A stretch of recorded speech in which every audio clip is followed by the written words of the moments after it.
Good afternoon, good morning, good evening. My name is Peter Belwa. This program is called Inspiring Africa with Peter Belwa, where I bring most industrious people, brilliant student who was able to say through this academic journey, so that they can able to share their story and ignite and empower other people. That irrespective of what you are passing through, it is possible. We used to be like you, and today, to God be the glory. We are here to share our story just to inspire you. If today is your first time joining me, I just want you to follow all my social media platform: YouTube Peter Belwa TV, Facebook Peter Belwa TV, Twitter Peter Belwa, Instagram Peter Belwa, and also TikTok Peter Belwa. Thank you for joining. I just want you to share this live video, an inspirational message that each and everyone should hear it so that they can able to bring out. My sister, I am Sewa. Welcome to my page. Thank you, Peter. I think the last time I met you on TikTok, and I Yeah. didn't know that it was you because I remember you were contesting for social secretary and those kind of stuff, Yeah. right? Yeah.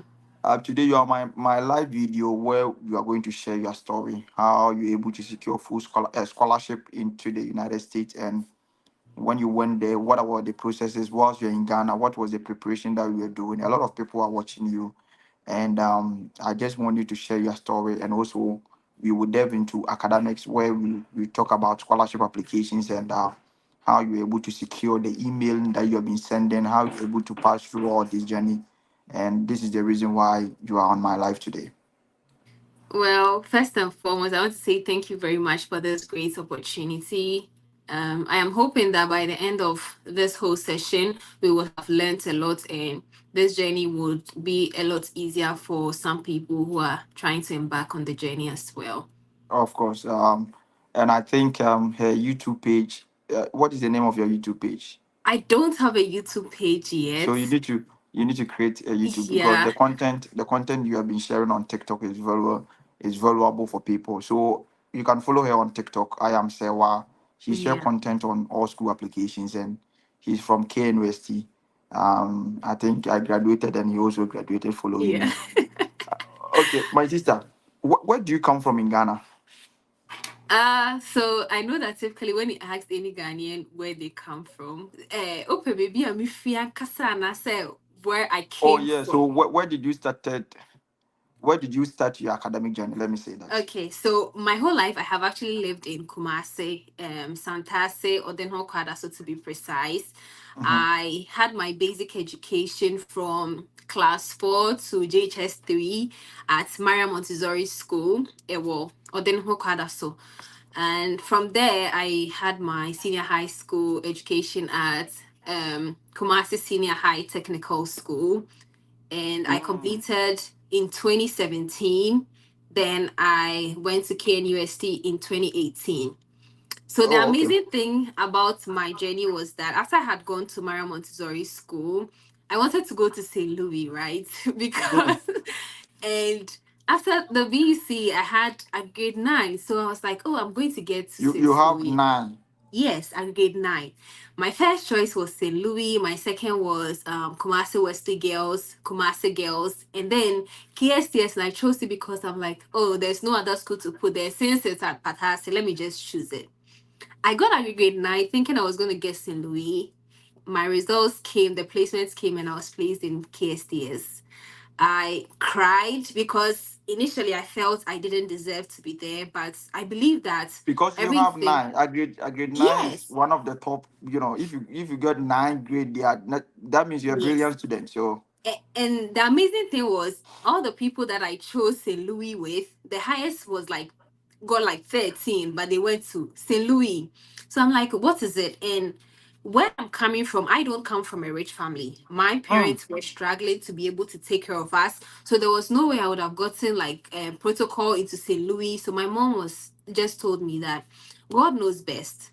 mm. So go to that school and God would God would just have your destiny in his own hands. And amazingly, I remember when I went there, I think in first year, after the second semester or something like that, I went to second year and my headmaster called me that, oh, you've been selected for a merit scholarship. That was No, no, from no, no. Wait, wait, wait. Mhm. You said You said when you finish or when you're in school, Mm-hmm. when you're in school, like when you're in senior high school, Yes. your headmaster called you that you have gotten a scholarship. Yes. That was Ah, when I went to SS2, SHS2 at that time. so So that time that scholarship, where was it from? it was a government scholarship. You know, that time it was President Mahama who was on the seat, right? So there is government merit scholarship. So they had two types of scholarship. One was based on need, and another one too was based on the fact that like brilliant or Academic. excellent students. Yeah. So that was the one that I got, and I had to move from being a day student to being a boarder. So that was when I realized that God didn't just bring me there for nothing. Hmm. He had a plan, because let's say if I had gone to St. Louis, You there are wouldn't lots have of gotten that excellent scholarship. students. Yes, there are lots of excellent students. So it was more or less like Mena Makopie Hono. My star was shining. And Hmm. so when you be a winning KSCS, everybody thinks KSCS is a bad school. They don't pass their papers. Like on the technical schools, no, there was a notion about them. Yeah, No. because some people are notorious guys who normally go to Yes. technical school because they don't Yes. like school. Visual arts students, they run away and they have that notion, you know. Yes. So I wanted to put it on myself that I'm proving them wrong, that Mm. even though I didn't deserve to be there, the Hmm. school doesn't define an individual. The school doesn't define an No, individual. not at all. If you said that, what does it mean? Because what can some, like, you are telling me it's a tinky thing. So you know that people think that if you go to that school, you're not going to pass your exams. Like they are not excellent students, they are bad kids. I mean, I was everything some. I used to have the fun, but I was also taking my books seriously.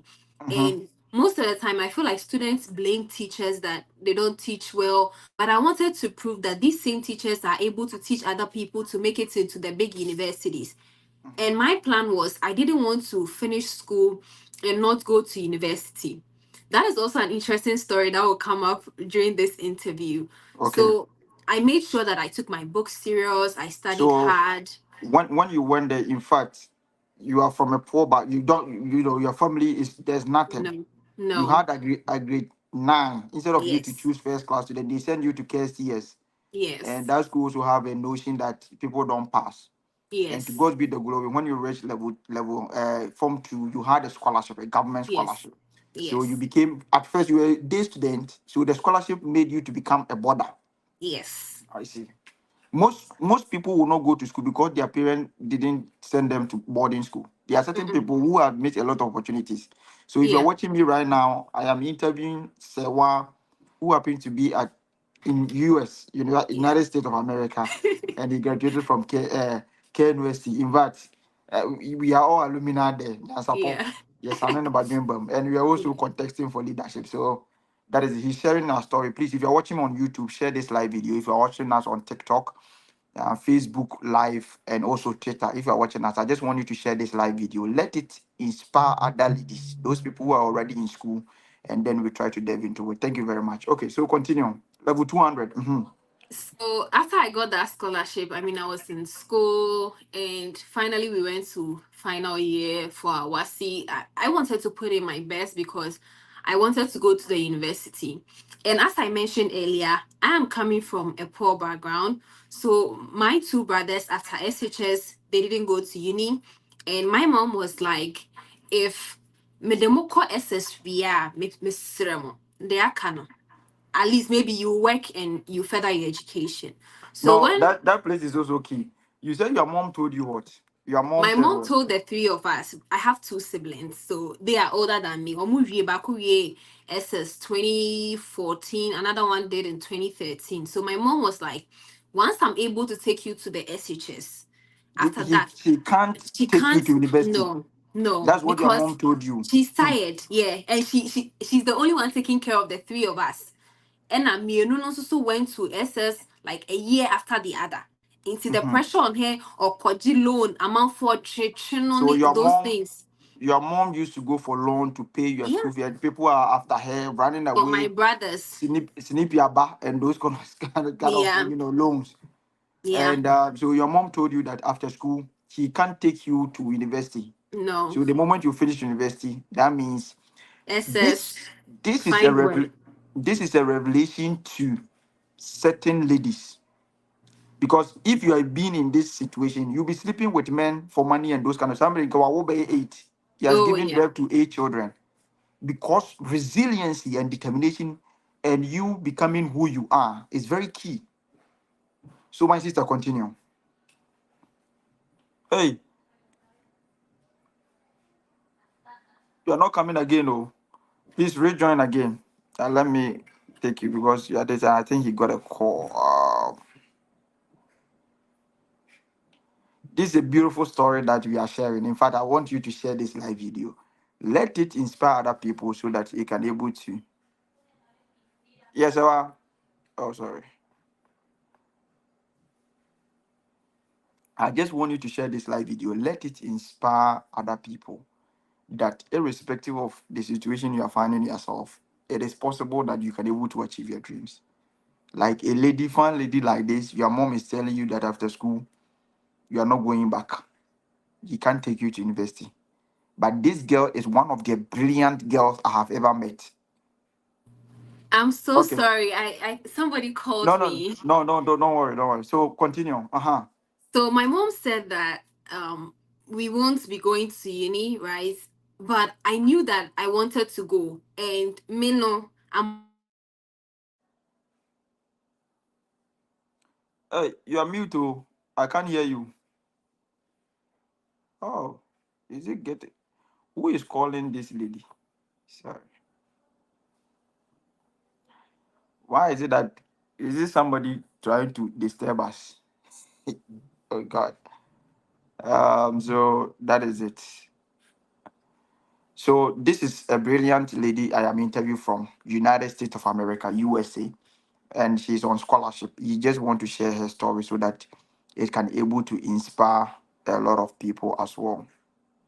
Can you Okay, hear so me now? yeah, we can hear you. Let's go. Okay.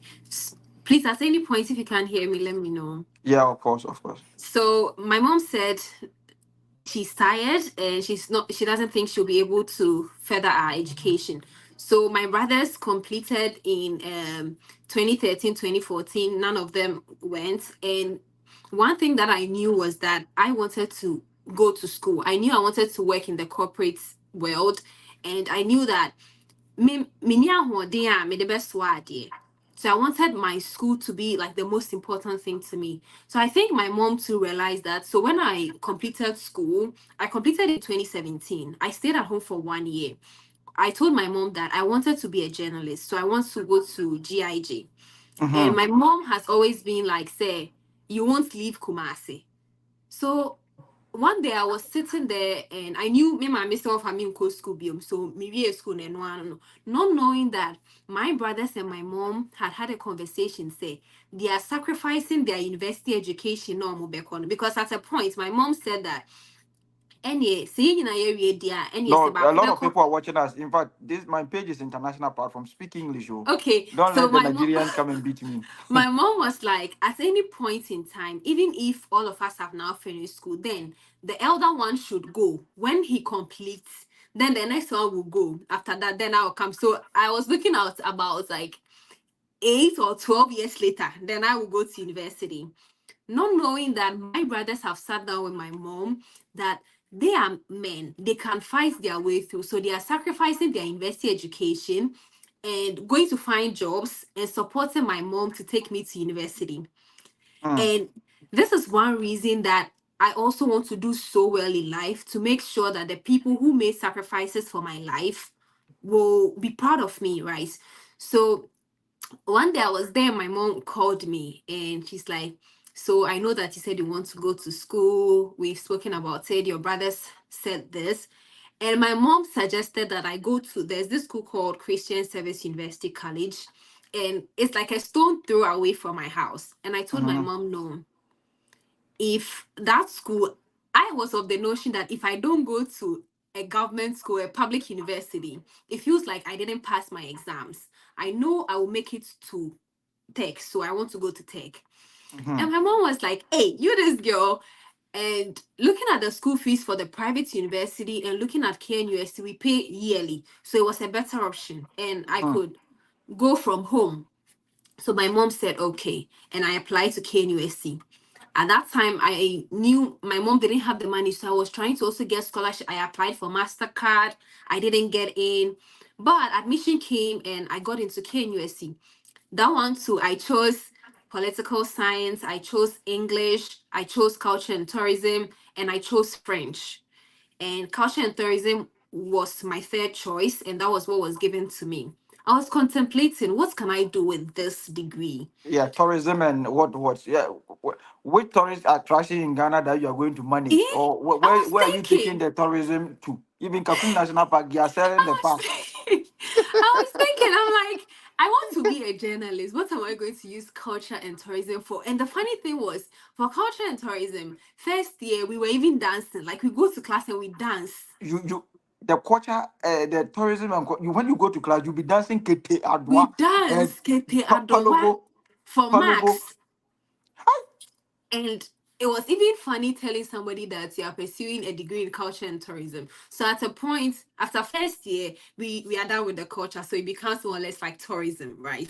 So the first year was a Hube Hube Toto and this thing, a poor festival. You'll Oh, be we were dancing and dancing, oh.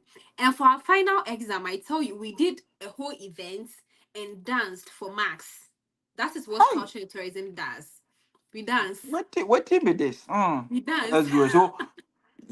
So you now you were thinking that you are not, because tourism and this thing, getting job in Ghana will be even sometimes very Yeah. difficult. So But how were you developing passion for this course? Why? it's not as if I even developed passion for it. But one thing that was on at the back of my mind was that I am one person who believes that first class or good grades is very important. You People say believe that. that first class or good grades are very important. Okay. Yes. People always say that first class won't take you anywhere. In this life, it depends on your connections. But I Mm-hmm. knew that even if this degree is not what I wanted to make sure that I passed and passed well. And Okay. during the course of my study in the culture and tourism, one thing that I think also helped me was that I make good use of internship opportunities, right? Mm-hmm. So I was doing culture and tourism, all right, but I knew I wanted to be a journalist. So during the long vac, whenever they tell us to do internship, I went to do my internship in media houses. So I Okay. was doing my first year, I did my internship with Ultimate FM, that was in Kumasi. And second year was when COVID hit. And third year, I did it at GH1 TV. So during that time, the thing I was doing was that I was using that to build my CV. Okay. So even though it is not necessarily related to culture and tourism, one thing that I was able to use to convince these recruitment officers in the internship places was that even as a journalist, you need to travel to be able to fetch stories. Mm-hmm. So the tourism course that I was doing was not in its entirety like alien to the journalism that I wanted to pursue. So I was actually building a story towards what I want to do. Currently, I'm doing my master's in journalism, even though Mm. I did culture and tourism. So I used those internship opportunities to build my CV. So after I had completed university, I did my national service at a radio station, Asase Radio in Kumasi. So now I have three different internship opportunities with radio stations and TV stations. Meanwhile, I was studying tourism. That is one thing that I know some people wanted to do law, wanted to do different courses, but they're in different programs now. One thing that I want to encourage them to do is that the internship opportunities should be like a ground for you to build your CV towards that thing. So let's say you want to do law and you're doing real estate now, and you so when they give you an opportunity to do your internship, you can go and do the internship in a court. So you can do, or even rent control, the things that has got to do with law and those stuff, so that you use to build your CV. In any case, you want to pursue a postgraduate course in that field, you have relevant experience there. So I did my internships, and I wrote a report in my final year, and finally we went to level 400. And when I went to school, my grade was I was in second class apart from first year until third year, second semester. So third year, second semester that we went to fourth year, I was like, I really want to graduate with a first class to be able to make my family proud, my brothers especially, so that they know that the sacrifice that they did for me was not in vain. So I put in my best. So my grades changed from second class upper to first class in level 400 first semester. Mm. So at that point, I just wanted to put in my best. And But when you were in school, I saw that you were engaged in politics and mhm, political leadership. Were you what as a lady you still wanted to do I know that you contested with a yeah. Rama for social secretary and you didn't. What? Why were you building yourself in that school? So, as an individual, looking at the field that I wanted to be in, I knew that communication was a very important aspect or was a very important quality that I needed to have. And also dealing with people.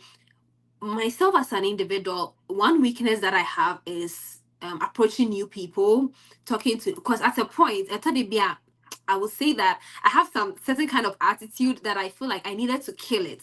I needed to be able to go on grounds for people to be better trying to watch me on trying because it was a quality I needed to build. And also I realized that even with leadership positions, you can build your CV based on that. Imagine being the general secretary for the largest faculty in Africa and you are applying for something. You can put it on your CV that I was the general secretary for this faculty, regardless of the fact that I could not even win that position. But the experience and the exposure, the kind of people that it made me meet was very relevant. So I feel like as an individual, if there are any other qualities that you have to build by taking up leadership roles, you should do that. Mm. Oh, okay, I see. So level 400. You're about to finish school. So I'm about to finish finish school. And so I wanted to put in my best. I put it at the back of my mind that it is better if I get a first class or I get a good grade and it won't be important rather than making bad grades and realize that I will need it in future. So I'm like, I will make it even if I don't need it. If I don't have connections, I will just make the first class and just put it down. At that time, I had not even decided that I wanted to pursue my studies abroad. So Mm. I think we will come to where that decision came in. So I put in my best in my project work, which I also think contributed so much to me getting good grades because that is a 6 credit hour course. So if you put in your best, it's going to boost your average. So I Mhm. put in my best and eventually I completed school and started my national service at Asasi Radio for 1 year. I actually started before because I was working with them even before I completed school. And after that, I made them send an email to National Service to post me there for my service. And it just continued. So I think I didn't even finish my service and I left and I came to the US. Mm. I see. So, if you're watching me right now, this is a brilliant lady. Because, in fact, I heard about you when I was in school, but the connection between us was not there because I'm a very busy guy. We were looking for money. You guys are looking for grades. So, so I heard about you that you're a very good student, but when we were in school, even you know me, but we haven't gotten to know ourselves better. Just today that we are here, I'm talking about you as well. So this is while he's in the US doing his master's in journalism, a student who studied culture and tourism. This tourism, I don't think some people um, are going to do that with No. that. Okay, so what made you a decision that you need to look abroad, scholarships, and how did the journey started after school? So, it's funny how my mom doesn't have money to take me to school. I decided to go to uni. She supported me. I went to uni. And I'm like, Ma, I want to do my master's. She's like, hey, mommy, again. And I told her that I don't want to do it in Ghana. And even before I completed school, I didn't know my dream country has always been the UK, especially because of how they speak their English. And I am very particular about English language. So I had always wanted to go to the UK. I met this gentleman on Facebook and we started talking. So he was already in the US. He had also completed KNUST and he completed his master's and he was in his PhD. So I started talking to him on Facebook. We became good friends, and I hope it's he not lovey or something like that. oh Ah, something no. like that. Yeah, that was it. So I Mm. started talking to him. So he was the one who brought my mind to the US, right? And he asked me, don't I, because we were thinking of meeting each other and those things. He was like, don't I have plans of studying abroad? And I said, I do. But I mean, I didn't have direction as to how to even go about it. So I decided to settle on the US first because that was the place that I could get somebody directly to fetch advice from. Mm-hmm. And so I think I met him in somewhere, was it May or March in 2022? And in October, before we even completed school, one night we spoke about it and he told me that I should come up with a list of schools that I wanted to go to, search, and he has also suggested some of them. So I started doing research, coming up with schools, and he knew that I wanted to do something communication related or like journalism related. So we came up with a list of schools, and one night he decided to sit me down. We went through the schools, and when he does it, he's like, "Oh, this school they have funding. This school they have funding." So the plan was we were not applying to schools that were not going to give us funding because we don't have the money. Even if we get admission, there's no way we can pay that money. Mm-hmm. So we brought the list down, like it was a tall list, and we brought it down to a number of schools. But I ended up applying to just two of them. Okay. So, regardless of the fact that he was there to help me, I made sure that I read a lot, did a lot of research, and that was when I came across Fred's YouTube page, and I kept watching it, and I feel like a lot of other pages were being suggested to me as well. You see, at a point, if Fred puts any school up there, I go and research. And one thing that I also want to let people know is that not just when you see the school, you go ahead to research, you make sure that it is what you are looking for. If you read and they are giving you funding, then you go ahead and you apply. And even with that, the most important thing, or what I think did the magic for me, was my communication with my program director. Your communication with your program director. Yes. We come up. Hey, na deɛ ɛbɛbɔ So nsɛm so wɔ ha. deciding to come to the US was first and foremost because of that guy. Secondly, also because I wanted to change the fortunes of my destiny. I Mm-hmm. wanted people who looked down on me to know that it doesn't really take money to do stuff. The dedication, hard work is very Mm. important. Yeah. And that is even the point of my TikTok now, that I mean, it doesn't have to be like hundreds or millions of money. Once you have something little that you're willing to make something out of it, and there are people willing to support you as well, it is possible. That is what I wanted to be, that testimony that people will look up to and know that this is possible regardless of where you're coming from. Because Mm. coming here, I know that my destiny has totally changed. I have gained a lot of respect from people. Mm-hmm. My people are proud of my mom, looking at how we started, thinking that it wasn't possible. So those were my motivations for pursuing my studies in the US. Mm. This is Sewa. Who motivate the motivator? Today, me too, I'm motivated. I've been motivating people. Today, somebody is motivating me.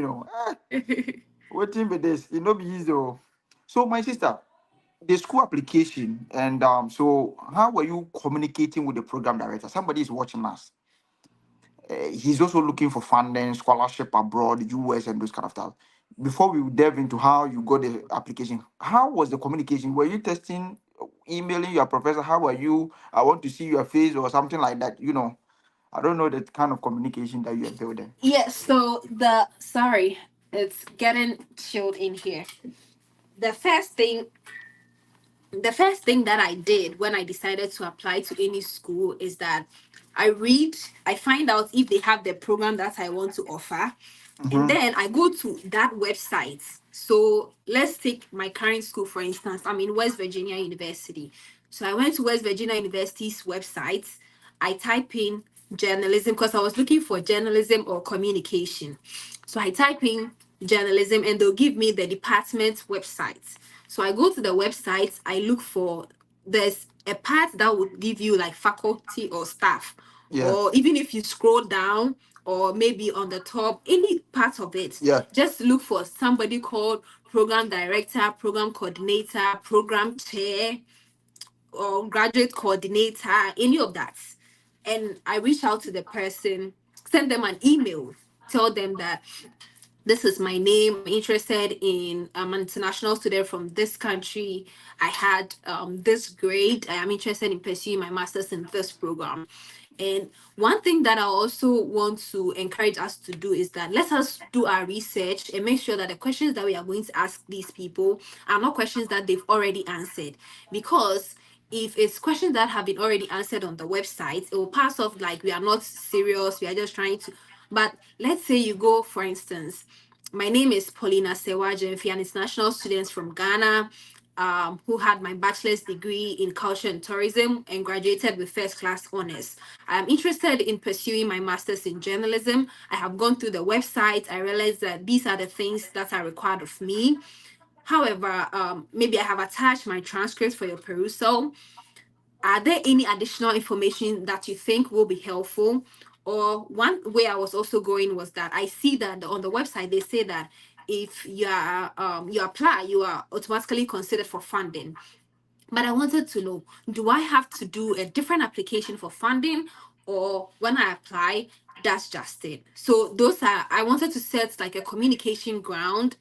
And once I did that, the person responded that, oh, you have excellent credentials and I encourage you to apply. Then I'll go ahead and ask, is there an availability for an application fee waiver? So if there is, they will let you know. If there isn't, my current school didn't waive it. But I knew that there was an opportunity for me to be admitted. So I went ahead to pay the application fee because I knew there was hope there. And one thing that I also did was that every step of the way, I made sure I communicated to the coordinator. It wasn't that when I sent that first email, that was it. So at any point I don't understand anything, I asked him. So my SOP, for instance, they said, was it 2 pages or so? I wrote and it exceeded 2 pages. I reached out to him. It has exceeded 2 pages, but I don't even know what to take out. Is it okay if I submit it? And he said yes.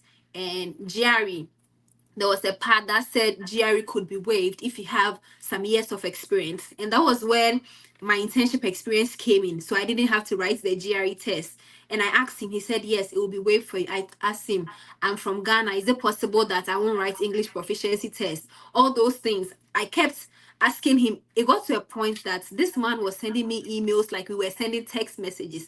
When I sent him right now, the next minute he has responded.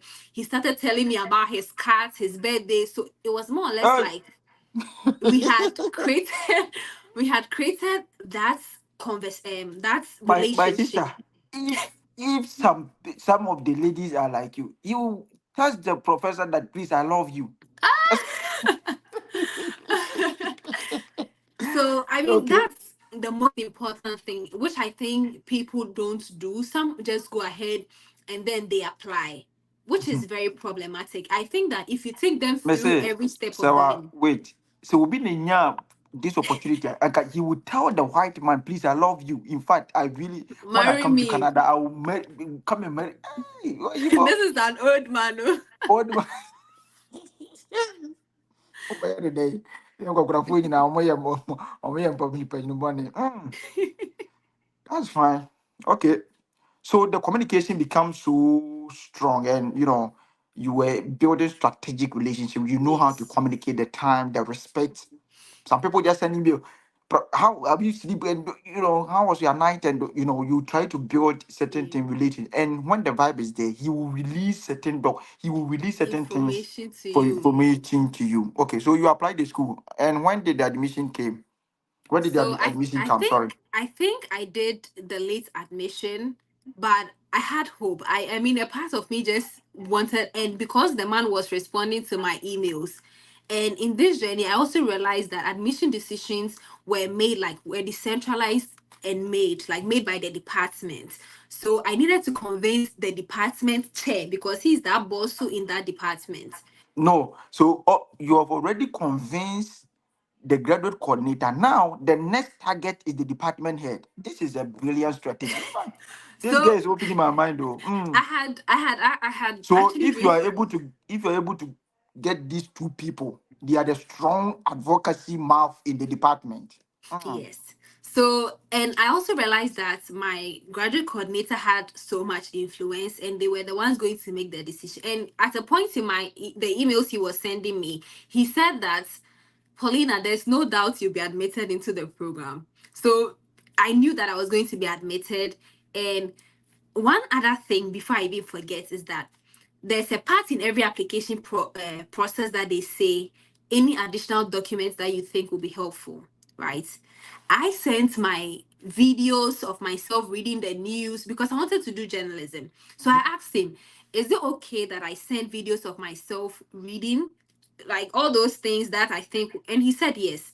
So I did. And he said, excellent. So one thing, and he told me that this school was going through budget restructuring, so funding was going to be very hard for me to get.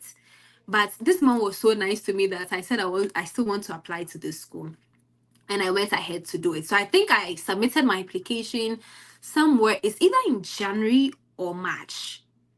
I'm sure it's January, like when almost the deadline was over, but priority admission had passed. So there was the probability of me getting funding was very It's low. low, yeah.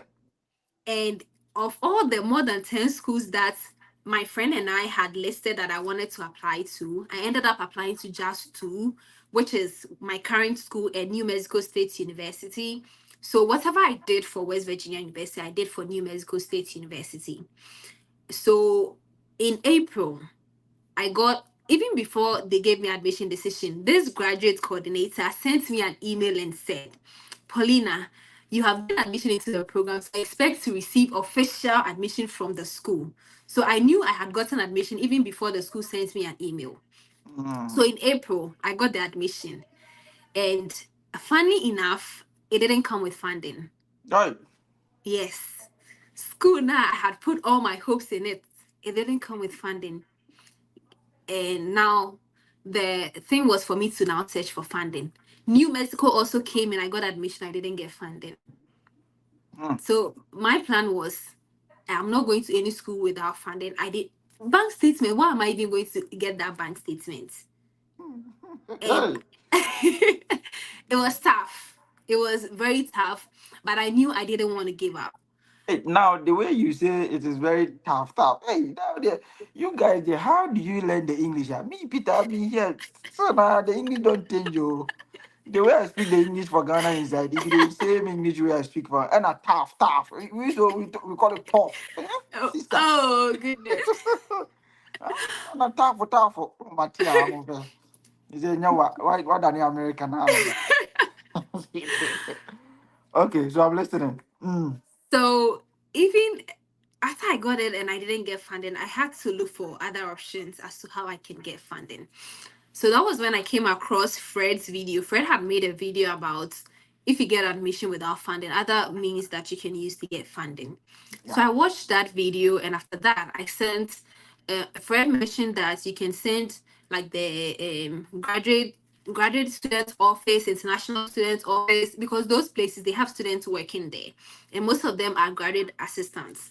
So I reached out to my graduate education international student office. They said they don't have any positions available, Mm. but there's a website that they have that in case there's any job on campus, they post it there. So I went back to my graduate coordinator and I told him about it. And he said that, yeah, Handshake is a very good platform where they post all GA opportunities there and I can apply. Is it for only for your school or all schools in Most the US? some schools use it, others do just post it on their website. So let's say if it's Ohio University, for instance, you can go to Google and type Ohio University graduate assistantships. You tap on it, it will give you. So the thing is, once you are so invested in doing a lot of research, you will find it. Mm. Some people always want to be served on a silver platter, which is Mm-hmm. very impossible. You need to invest your time in it. And at that point, so my graduate chair too said I had an excellent application. So he was also sending my CV around. That is Yeah. why I say it's very important to maintain a good relationship with these kind of people, because they are the decision makers in the university. Mm-hmm. So he was also sending my CV around, and I was also working, applying. So I did, and now I went to the handshake. So my school uses the handshake. I signed up, they approved it. You have to be admitted. So they approved it. And now I had to search for positions available. So I started searching for graduate assistantships. I applied to like 22 positions. 22 positions. 22. 22. Somebody applied to two, and we will test you, Peter. I'm not getting scholarship. Oh. 22. That was in April when I didn't get funding. I applied to 22 of them. Even as of now, some of them have not even reviewed it.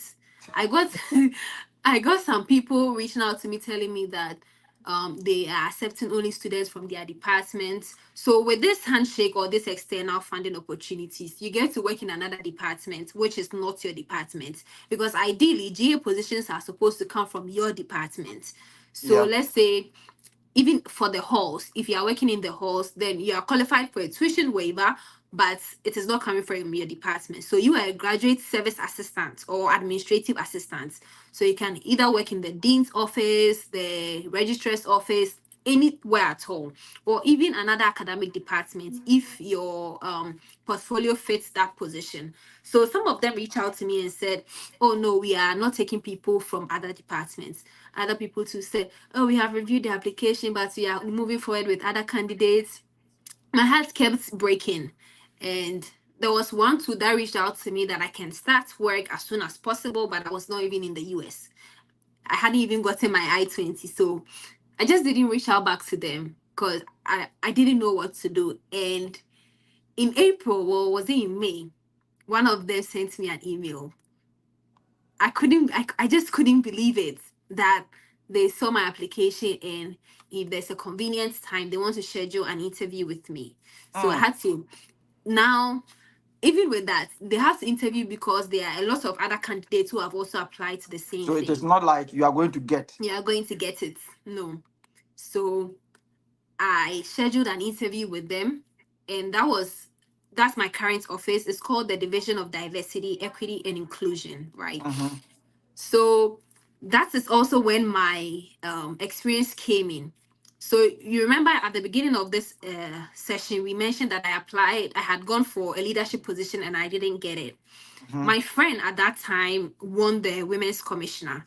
So she put me on her committee where I was in charge of like education stuff for the women in the faculty. So I put that on my CV. Even though it wasn't like a big position, I put that on my CV. And mind you, this office that I'm working with is Division of Diversity, Equity, and Inclusion. And I was working with the Women's Commissioner, right? So during my interview, they asked me, at what point in time have I helped somebody, or at what point in time have I contributed to equity and inclusion? So I use all my experiences, or even at any point in time, anything that I've gone through to answer these questions. And one interview trick is that any question that they ask you, you have to give a practical example of how you were able to do such a thing. And another thing that I did was, before I went for the interview, I went on that office's website and I read everything about them because I needed to know the company I was going to work with. Mm-hmm. And also, when I was applying to the position, they stated the responsibilities I was supposed to perform if I am You are choosing. employed. Yeah. Yes. So all those responsibilities, there was something like knowledge of Title 9. Ghana, there's nothing like Title 9 in Ghana. But in the Mm-hmm. US, it has got to do with like equity stuff, that nobody has to be discriminated on basis of race, sex, or anything. So that was when I typed into Google, what is Title 9? I learned about it because that is a requirement that I'm supposed to have. So even though I didn't have it, I wanted to prove to them that I have an idea what that is. Mm-hmm. And amazingly, I think about 2 weeks ago, I was talking to my supervisor and I asked her, why did you choose me above the other candidates? And she said, it was the fact that you knew a lot about the position and you were well informed. And Mm. look, she mentioned an example where there was one girl who is an American citizen who had applied to the position and works in a similar office on campus that they expected her to know. She didn't know. The international student who is coming from Ghana knows that. So that was And these what they people, were they don't trying. discriminate. In fact, they No. give to qualified students. And my supervisor too said she made sure that when she submitted the names, nothing that will identify you as international, as a black person, so that nobody would discriminate. So everybody was given a fair chance. So after that, they were like, we'll get back to you after interviewing other people. And I kept praying. One thing that I didn't even let go is the fact that I believe in God. So I kept praying. It wasn't because from the start, people who supported me, even my SOP, I was finding it difficult to write. And I didn't feel shy seeking for help. There was one friend that I had that I told him that I'm finding it difficult writing my SOP. Can you help me? Because even to start the SOP was a problem. So he said, Sewa, bring your CV because that your CV is what you are going to look on to frame the SOP. And he helped me write it. And after that, I reviewed it and reviewed it. I sent it to people. My program coordinator introduced me to somebody who had also completed the program and was from Ghana. So I had like a lot of coaching from these people. He reviewed it. I had about 3 people reviewing my SOP. So I got into after the interview, I got some, I think a couple of weeks later, they reached out to me that I made it. And I was like, what? Am I dreaming? Am I like, I can't believe it. And even after she had said that, that was somewhere in like May, I needed to get my official letter to send to ISS to get my I-20. And if it doesn't come quickly, I won't be able to book my interview date. And I'm supposed to come to school in August. So this is May, Hey, June, July, July, August. August. I Oh, don't have interview dates. So and you know the situation in Ghana now concerning US visa date. interview. How to get a date is also a problem. It was crazy. So it took like about 1 month for them to give me my official contract that I had to send to ISS to get me my I-20. And now, they when they calculated the whole money, they said that I'll have a deficit of $36. I'm like, $36 there. How much is that money that me, my personal bank statements can even do that? But even looking at it, the reason that $36 deficit was there was because of living expenses. Mm. Because ideally I'm having a full tuition waiver and stipend and my health insurance is being taken care of. So it was a fully funded. And but that one I didn't even want to take a risk. I'm like, that national service bank statement, I won't take it. So I called my boss at that time and I said I needed somebody who had financial stability to use their bank statement just in case they asked me for it. But they didn't even ask me for any bank statements at the interview. So they sent me my offer letter. I submitted it. I got my I-20 and now I had to get A interview date. dates. And mind you, all these things, money is involved. Ask me Mm-hmm. how I'm able to afford all those things. Mm. I was doing national service. So obviously for my the documents that I needed to pay for, my transcripts, my national service money could pay. And since I was working for a private company, every month they pay me. It doesn't delay like the government's people's own. So and for my West Virginia, we pay $60 application fee. And I'm like, I don't have $60. I reached out to a friend of mine who was in Germany. I'm like, Era, please, can you pay this for me? Hey. Hmm. And she said yes. So she paid. So this is where I'm saying that you don't need to have millions of money to be able to pay that. And fortunately, I also had a cousin who had come to the US. So he was also supporting me small, everything. He would give me small money, everything you give me. So I was using all those kind of money. And he was the one who paid my visa application fee. And this is something that I'm like, even if I wanted to save to do it, I should have been able to save like 2,200 to pay my visa application fee. So now I paid it. We are trying to book dates. We are not getting dates. As at June, July, I didn't even have interview dates. I was still hunting. And I was also a radio presenter. So we deal with time. I could literally monitor the portal 24 hours every day. And the time that I'll go on air to read the news, that is when the dates will drop and I won't get it. I'm like, I've been on this page. So how we were doing the hunting was like we had about 1,000 people looking for the same thing on one page.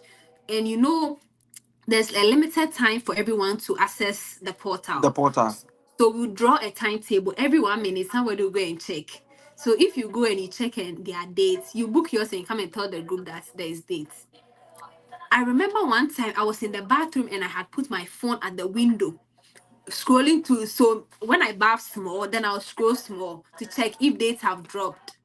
This US journey, I will check if dates have dropped. And I got depressed because I'm like, even at the end of the road, I have full scholarship. So is it visa interview that is going to let me remain in Ghana? And at that point, like my whole system has shut down anything Ghana because I had hope that I was going to the US. And I could literally spend so much. I couldn't sleep midnights. And the date available was 2024. Means I had to go in August. So in July, I don't even remember the dates, but I knew that when I booked that date, it was less than 5 days for me to go for that interview. I booked it, and I think I booked it on Friday, and my interview was like the next Friday, so I had to go to Accra that week now. So how did you get the date? So that day I was online 24/7, and I told my boss my boss that. So I remember one time I took 1 week off to stay at home. I told my boss that, oh, I'm not well, but me, I'm hunting for dates. I stayed at home for 1 week. You One didn't get a week date. I didn't get dates, so I came back to work and I was so depressed. And so I had just finished reading the news. I was there, I was just scrolling through my phone, and I saw green ticks. Somebody had come and post green ticks fast. I just went to the portal and I got, my date was 27th July for the interview, and I was supposed to report to school on 15th August or 14th August. So it was less than 1 month for me to report. And imagine if you book like your ticket one Huh? week or Yeah, two 1 weeks week. That was would be an the expensive distance. price. So I booked it and I hadn't even prepared. But So fortunately, I was also, when you went there, the date was there. yes, the 27th July was there. And I had, oh, mind you, I had applied for emergency. And even when you're on emergency, it's not easy to emergency. It took me 2 months to be able to get a date.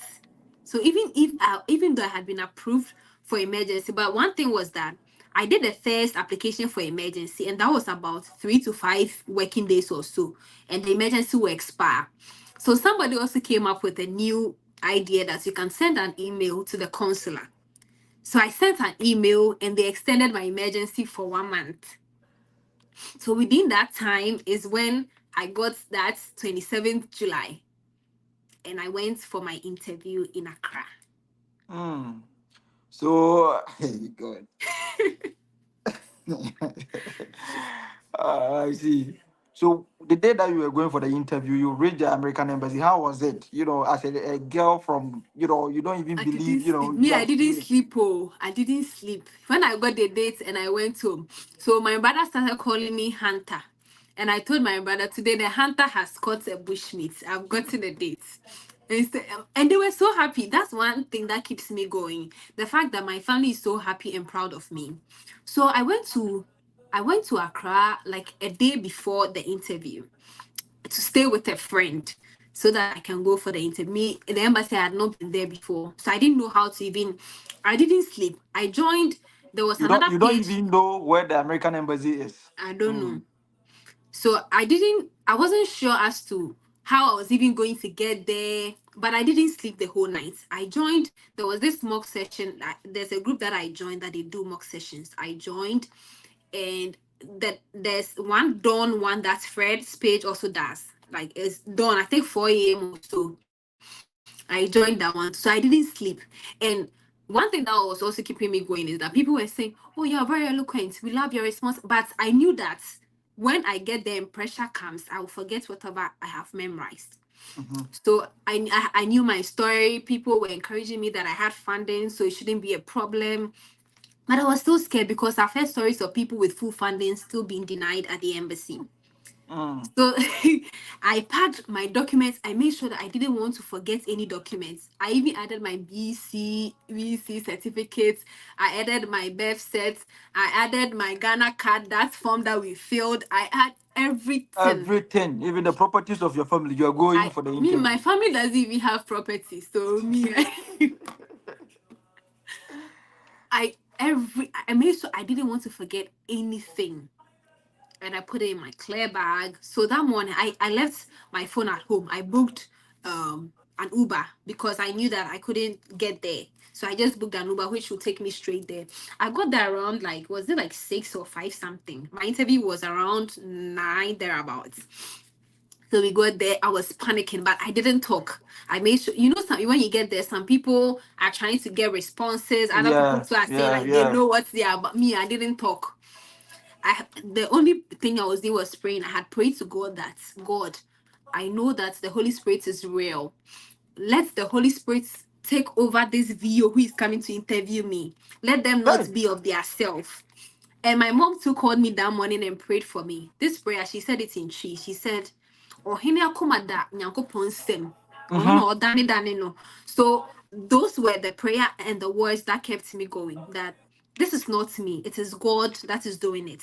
And I believe that what did the magic for my visa to be approved was, one, the prayers, and secondly, the funding that I have. Because I know that when you have funding, your story becomes simple. You don't have to prove that you can pay or anything. So the interview proper. When you get there, when they're interviewing the first person or the person in front of you, you could literally hear whatever they are saying.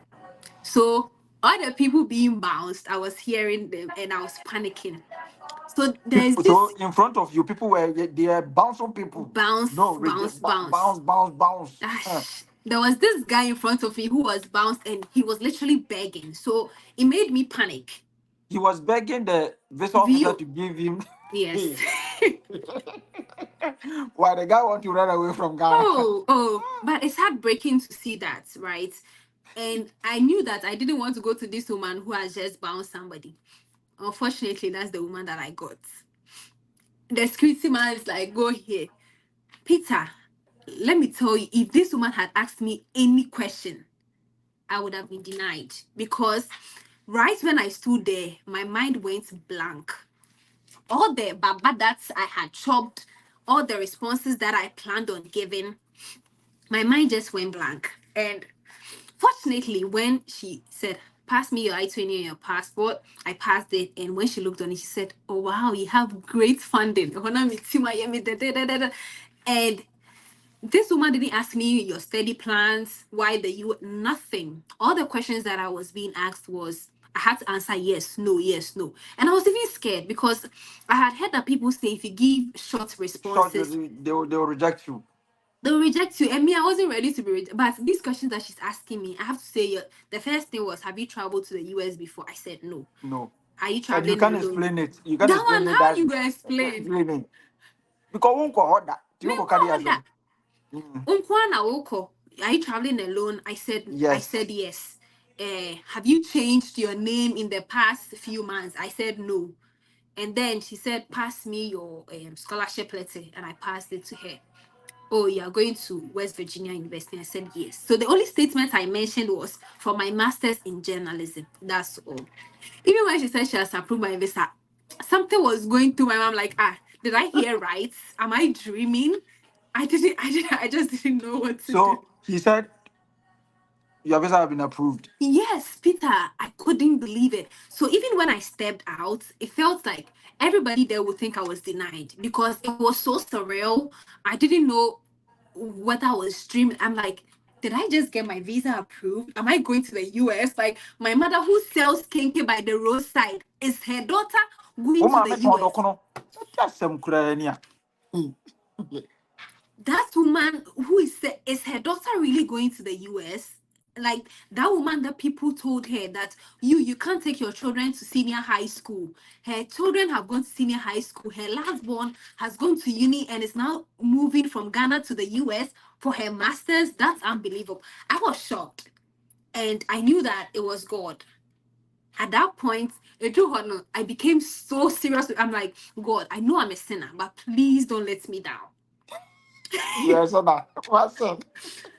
I'm like, hey, What I want to say? if it's not Ghana, that is not a good system in Ghana, pa, and Kahu will be so happy about leaving Ghana to the U. And that was like a testimony, because looking at the whole process and the things that have happened, if it wasn't God, and I couldn't believe it. And now we have even completed. The visa has been approved. Now pay your plane tickets and let's see. Uh-huh. Within 1 week.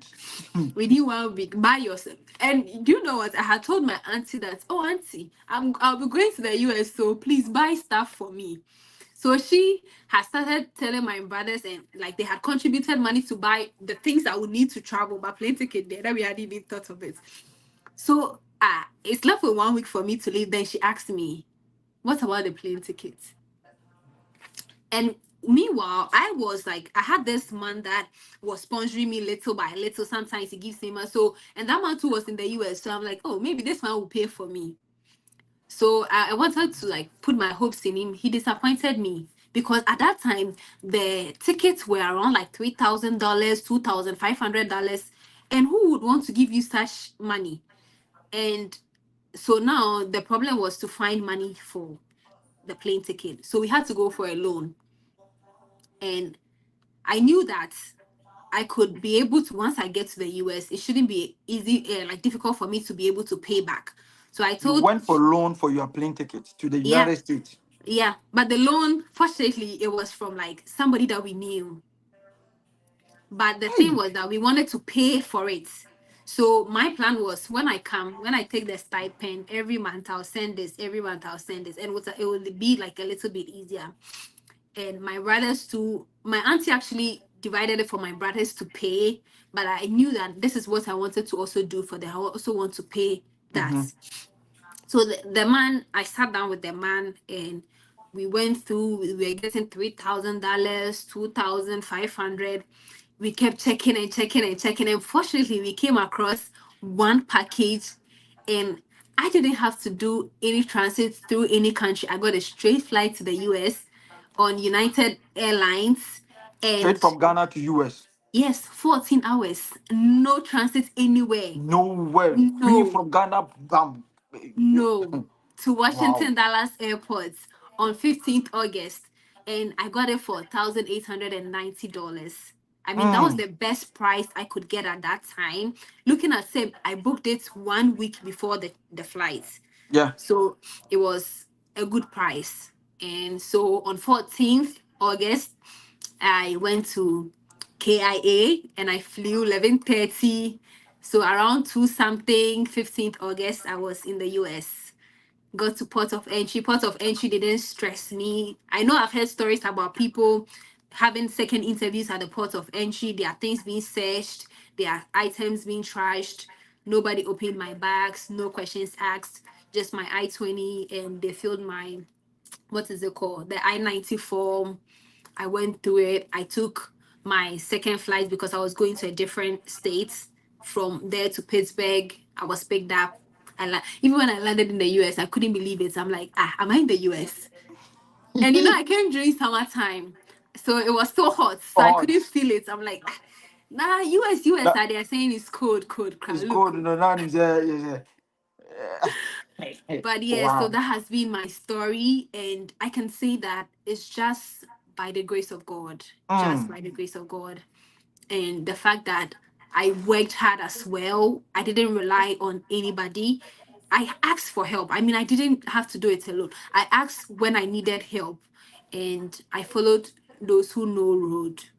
Mm. And I won't even forget Fred's page. I didn't communicate directly with him, but his page was very helpful. I won't even lie about that. Wow.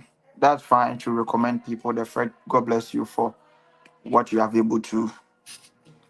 Now, somebody is watching us. In 3 minutes, somebody is interested of coming to school in the US. He doesn't know anything right now. What advice would you give to these people? A lady is watching us. He has graduated from KNUST. He has from UCC. He has done his degree. He have the transcript. He doesn't know anything. What should the person do? So the first thing is to decide on what program you want to do.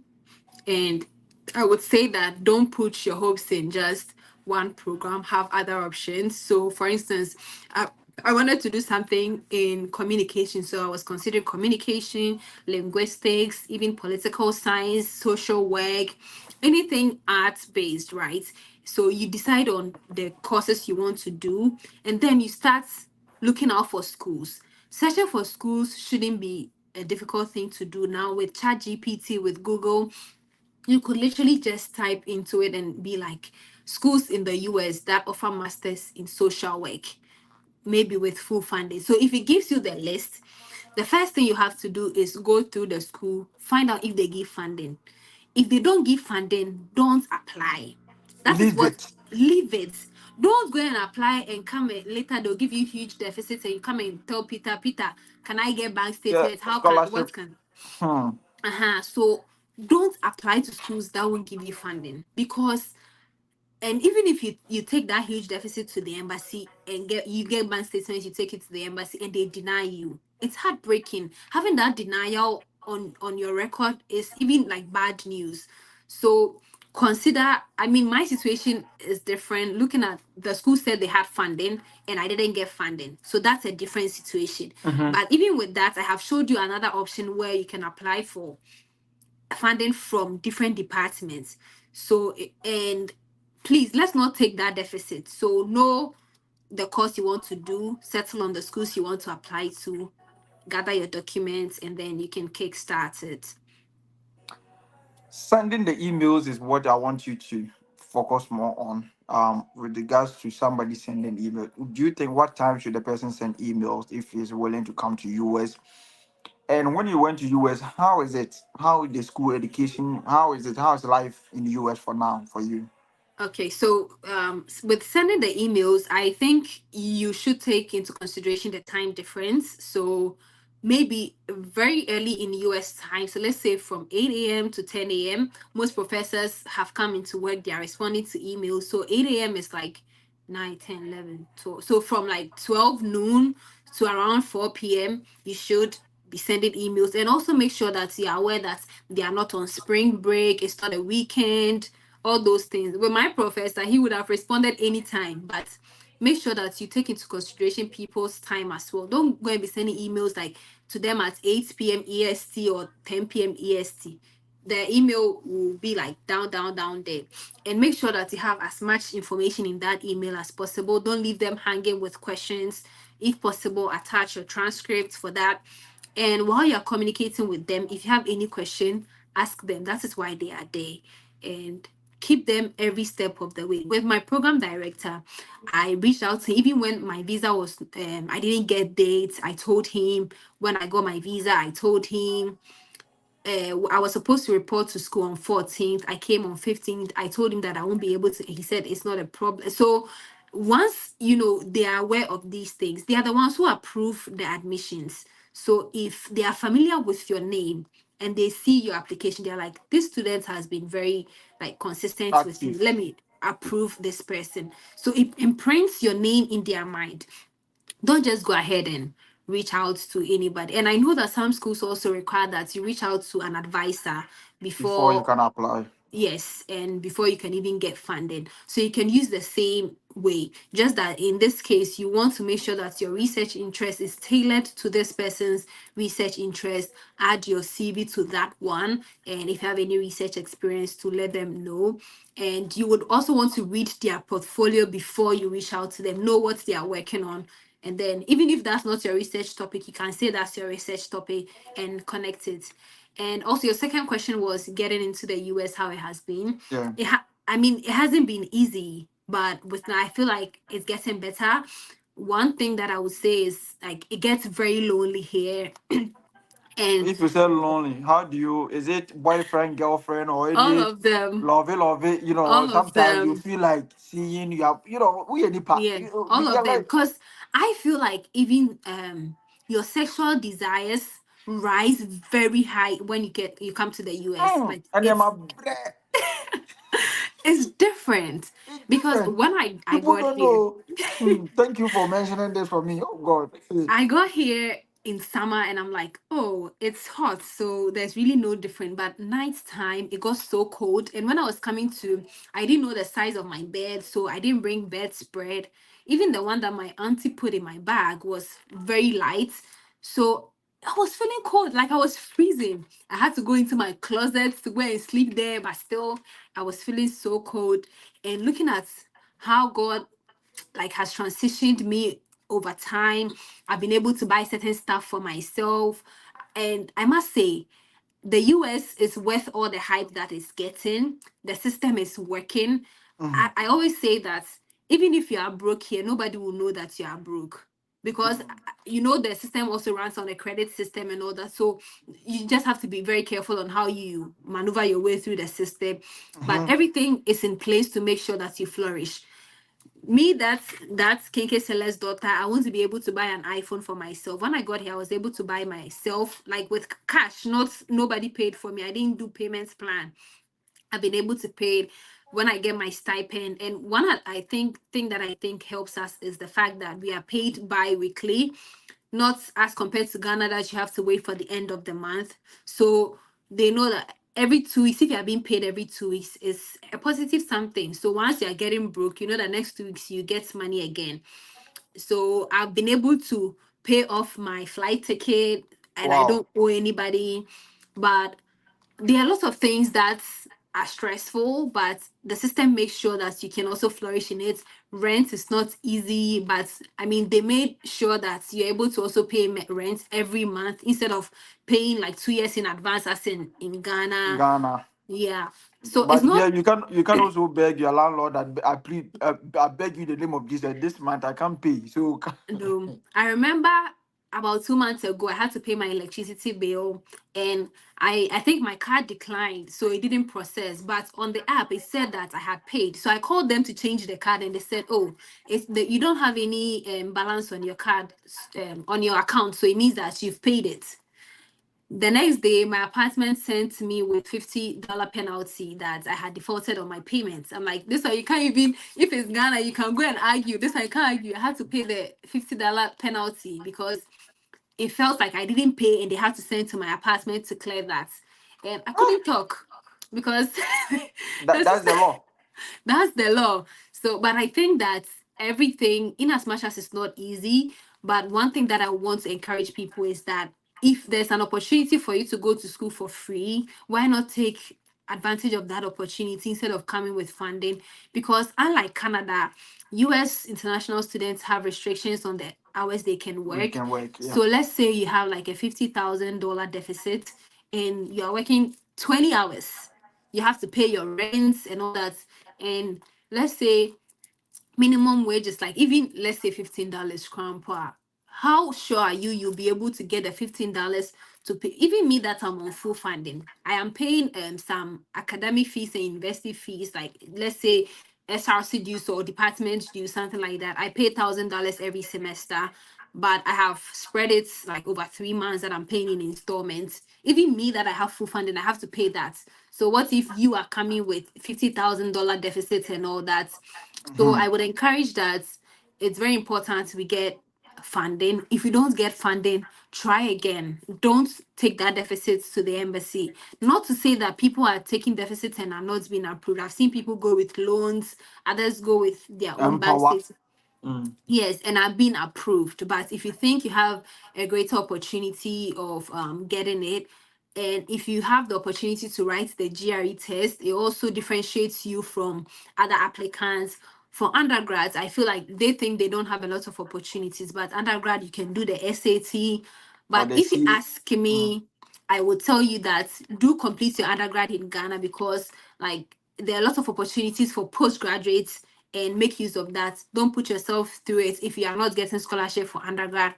Have your undergrad in Ghana and come do your postgraduate in the And US the or fact is Canada. that even using the undergrad, if the school will give you me in US and Canada, before they will give an undergrad student a full scholarship, that means Mm-hmm. the student has possessed I don't know Yes. because it's not easy to get full scholarship for your degree, like you're coming for undergrad, because they will give you Yes. partial, sometimes 50%, 30%, and you Yeah. need to go and find a deficit for you to go and pay. So what Yes. you're saying, the GRE or the ACT is also a good way that Yeah, you are and saying. even for grad students, I know that a lot of people, when they see merit-based scholarship, they are more interested in those ones. But even for the US, I would encourage that people should like yearn for the graduate assistantships, the teaching assistantship, and the research assistantships, because some schools can give you merit scholarship of even $30,000, and you And still you have a still have deficit. deficits. Yes. Okay, okay. So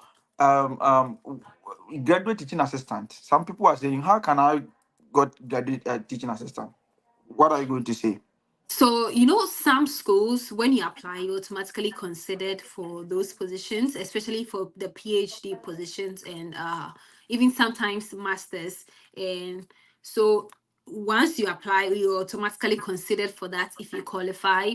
Other times, too, you would have to apply separately.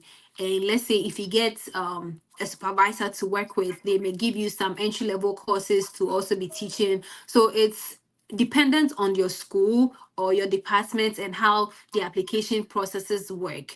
So, and there are sometimes when you're applying, they have a checklist which says which graduate position are you interested in. So they have the GTA, the GRA, and the GA. So you can take all of them. Any of that comes in handy for you, they can place you in there. So yeah. Wow. Wow. Now your final words. I'm just giving you just 1 minute. Whatever you want to say. People are watching you on all my social media platforms. And then you tell them whatever you want to tell. People are watching you on TikTok. If you have any person you want to greet, if you have anything, then it is for you. My final words is that, well, thank you for this opportunity once again. I also want to give all glory to God for whatever I'm seeing in my life. It has been Mm. Him. I also want to say, like, my shout outs to my pastor because he has been my backbone for a very long time. My family, and everybody whose YouTube page I came across during this journey, my friends who paid my application fee, anybody Mm. who helped me during this application process, I really appreciate them. And I want to send a word to everybody out there that it is possible. Like, if I am able to do this, I know that my life has changed. Looking at where I'm coming from and where I find myself now, Tisiano, I have become a hot cake, and A I hot did cake. When they say a hot cake, hey. I didn't see myself even in this school. The things that God is doing for me is amazing, Mm. and because I want to also make my family proud. So don't give up. Me being on this platform today is your sign that it is possible, and if you are very interested in doing this, learn, do a lot of research. Don't be lazy, because I know people will come give me, can you give me schools that give full funding, schools that somebody will come and ask you, school that give full funding, free application without English GRE. proficiency. It's sometimes you need to, because even when I thought English proficiency has been waived for Ghana, eventually they asked me to write it, so I had to quickly take the Duolingo, which is more convenient to take, and I did it. So let's say you get a school and the school is willing to give you scholarship and they say you have to submit GRE or IELTS test. Why don't you sacrifice to do that one? It is not everything that you have to get for free, because even these free applications, a lot of people are applying to it, so it becomes highly competitive. So that's one school that you think you have a better chance of being admitted to. Just pay for it and put in your best. Mind you, US admission decisions are not made solely based on your grades. Your SOP counts, your recommendation letters count, your CV and other experiences, because having 3 years experience in the journalism field, that was why I didn't write my GRE test. So take every document as serious and do a lot of research. Those are my last words. Thank you, Mami Sewa. God bless you for coming to my page. My name is Peter Bewa, and this is my sister from Ghana. I am Sewa. You can follow her on TikTok. If he creates a YouTube page, I'll come and share so that people. I'm trying to raise other inspiring content creators, and I believe that he has full knowledge that he can able to share. With my small page, I also use to build other people as well. What I want you to do is that follow her on TikTok. I am Mami Sewa. That is the name. I am Sewa, sorry. And then you search and you follow her. In fact, when you go there, you will see some of the videos that he has able to create, and very much. Somebody just send a message. I wanted to have this, but if the video becomes so long, people cannot watch. They say I Yeah. have a Zoom meeting with Dr. Benjamin Sarr, who is a lecturer at Illinois on 10th, 10 a.m. US time. Where Illinois, so you need to check the time in Illinois because US they have Yeah. Different different time time zones. zone. So somebody time zone will be 10. So when you check in Ghana, it will be 5 hours or 4 hours. When you check it will be 4. So you need to check Illinois time and Ghana time so that I can able to calculate it. Thank you Yeah. very much. And I also appreciate you coming to my page to share your knowledge and everything. God bless you and I wish you all the best. Please, okay.